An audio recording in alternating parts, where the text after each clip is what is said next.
Hello, what's your name, job title, and where do you work? My name is Dr Soraya Meftah. I'm a Postdoctoral Research Fellow at the UK Dementia Research Institute at the University of Edinburgh, based in Jiangan's lab. Hello, Soraya. Tell us about your research. So I perform in vivo whole cell patch clamp electrophysiology in mouse models of dementia. Specifically at the moment I'm looking in the APP-PS1 model. Brilliant, and of course you have just been on our podcast, just a few probably in the last episode, so anybody who wants to know more can go on and check that one out. I think it was called Neuronal Activity. So what's exciting in your field at the moment? So I think what's exciting me in the field at the moment is that there's a lot more research trying to kind of look at how specific neuronal oscillate. So as was mentioned, I work in neuronal activity. So looking at how neuronal oscillations, well, this is kind of my research, relate to single cell activity, and how perhaps, we can look at what things are relating to specific changes in oscillations, which could then relate to changes in behaviour. It's okay for your research to be the most exciting. In fact, arguably, you could say your research should be the most exciting, right? So can you tell us about a time when you've overcome a challenge in your research and how?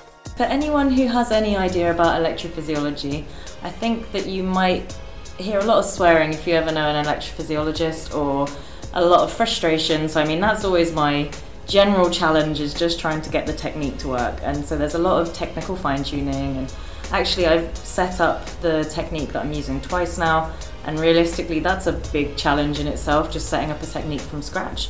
So like setting up the equipment, checking whether things are working or not, etc, etc.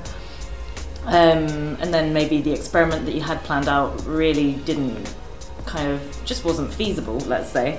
Or then when you look at the results, they're just completely not what you expected. So and I overcame those challenges just by kind of persisting, I guess. So if you keep working at something, normally it works out, or you realise that you've done everything possible and you can't do any more, and it's just not going to work. So is yours a research field where being able to rapidly adapt and change and think innovatively and creatively about your research is helpful?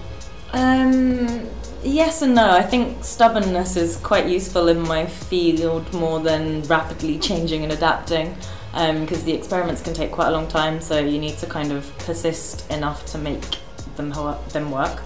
But also creativity. I think if you can look at a problem in another direction, so even if the experiment that I've planned out isn't exactly as I thought, if I can take some time away from that and then look back at it, then actually sometimes it sorts itself out.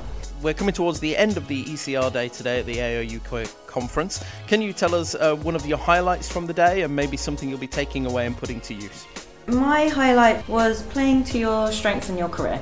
So they had a range of speakers, and I think the first part of it was just to kind of think about what you are strong at. So we had 10 minutes and we had a list of different questions, and then you could really start to think about yourself and actually how what they were talking about would relate specifically to you. So rather than something where you get a lot of information and it takes you a while to process it, I thought it was quite interesting to actually sit and have to look at this list of questions. So it's kind of like, what are you good at? What do you enjoy? Where are you weak at? And whether you can flip that weakness and make it a strength, and what kind of things you identify as strengths, and then trying to figure out whether you're using those strengths in your day-to-day life or like in your work, and if you're not, maybe you can try and realign yourself to make the most of those strengths. Thank you very much. Thank you.